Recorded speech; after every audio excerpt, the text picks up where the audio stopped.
meter, é óbvio que vai. E Bruno, qual que é o risco, você que fala muito bem, pra pessoa que tá aí do outro lado do Lula emprestar dinheiro pra Venezuela, pra Cuba, pra Honduras, que depois eu falo a minha visão, mas que o pessoal vai entender.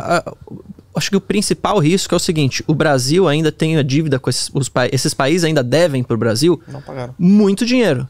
E nunca foi pago. Tem até, acho que, eu não sei se isso é verdade, tá? Mas eu tava vendo na internet que Cuba tinha um empréstimo que, como garantia, os caras davam ali charuto. Não sei se isso é verdade, tá? Mas eu vi essa notícia. E assim, bicho, tem que pagar o dinheiro que a gente empresta pros outros países. Só que a gente sabe que esses países são maus pagadores.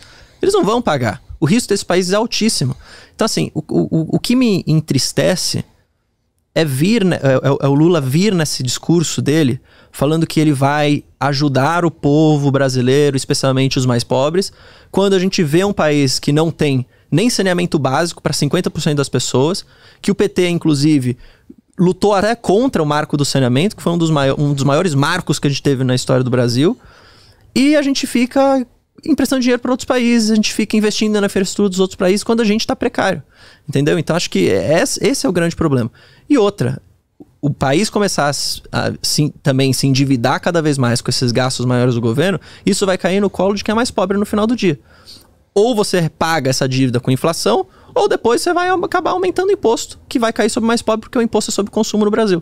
Então é o cara que paga 28% ali na carne, no frango, é o pobre que vai sofrer isso. O cara que é muito rico, não vai nem fazer diferença.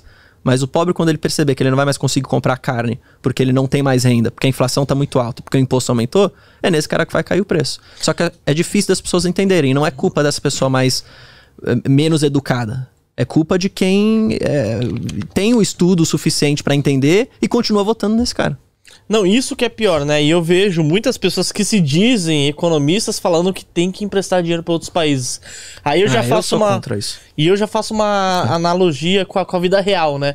Você que tá aí do outro lado aí, tem um drogado na sua rua. Você vai financiar uma moto, um carro, uma casa para ele?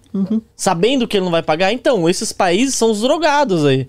Então é a mesma coisa, você não vai receber.